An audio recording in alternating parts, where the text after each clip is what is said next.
আসসালামু আলাইকুম। আপনারা সবাই কেমন আছেন? আলহামদুলিল্লাহ আমরা ভালো আছি। এটা দেখেন, এই যে এগুলো পদ্মার চিংড়ি। আজকে অনেকগুলো চিংড়ি আনা হয়েছে। দেখেন কি সুন্দর সুন্দর চিংড়ি। এই যে আজকে এই চিংড়ি মাছ রান্না হবে, চিংড়ি মাছ ভুনা হবে। আর আমাদের ভিডিওটি মাছটা আমি কেটে নেব। এই যে দেখেন, আমাদের ভিডিওটি ভালো লাগলে লাইক এবং শেয়ার করে দিবেন। আমাদের চ্যানেলটাকে সাবস্ক্রাইব করে দিবেন যারা নতুন দেখেন। দেখেন এই যে মাছটা কেটে নেব। মাছটা প্রথমে এইভাবে কাটবো, তারপর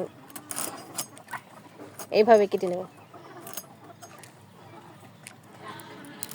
এইভাবে কেটে এই উল্টা দিক থেকে এইভাবে কাটতে হবে।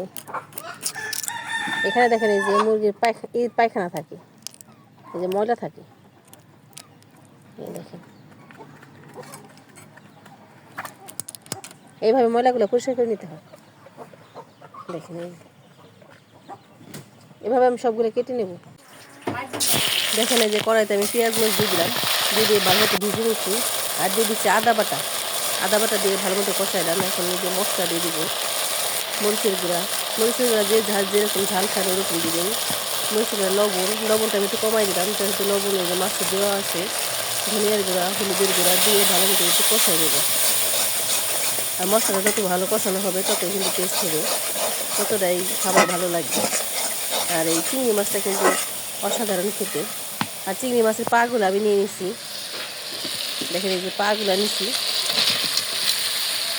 আর মাথার ওইটা রাখা হয়েছে। চিংড়ি মাছের সাথে আমি আলু দিয়ে দিছি, কারণ আলু আর চিংড়ি মাছ একসাথে দিলে একসাথে সিদ্ধ হয়ে যায়, চিংড়ি মাছটা গলে যায় না। আর পাগুলো আমার বাচ্চাদের পছন্দ, এই জন্য আমি পাগুলো দিয়ে দিছি। আপনারা চাইলে নাও দিতে পারেন। এখন আমি ভালো মতো যে কষাই নেব। আর চিংড়ি মাছগুলো অনেক বড় বড় ছিল। দেখেন ভালো মতো তেল উঠে গেছে কষাইতে দেখেন অসাধারণ হয়েছে। আর খেতে কিন্তু দারুণ ছিল।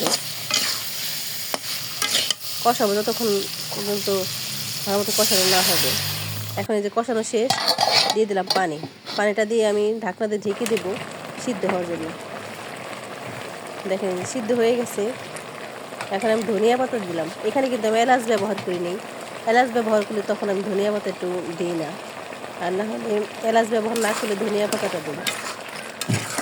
দেখেন ধনিয়া পাতা দিলাম, ধনিয়া পাতা দিয়ে কিন্তু একটু নেড়ে চেড়ে নামিয়ে নেব। দেখেন এই যে ফাইনাল লুক কতটা সুন্দর হয়েছে। আর এটা খেতে কিন্তু অসাধারণ ছিল। আপনারা বাসায় এরকম ট্রাই করে দেখতে পারেন। আলু দিয়ে কিন্তু এরকম দারুণ লাগে চিংড়ি মাছ দিয়ে। আমরা মাঝে মাঝে রান্না করি, আপনারা বাসায় ট্রাই করতে পারেন। আর আমাদের ভিডিওটি ভালো লাগলে লাইক এবং শেয়ার করে দিবেন। আর যারা নতুন দেখেন আমাদের চ্যানেলটাকে সাবস্ক্রাইব করে দেবেন। আল্লাহ হাফেজ।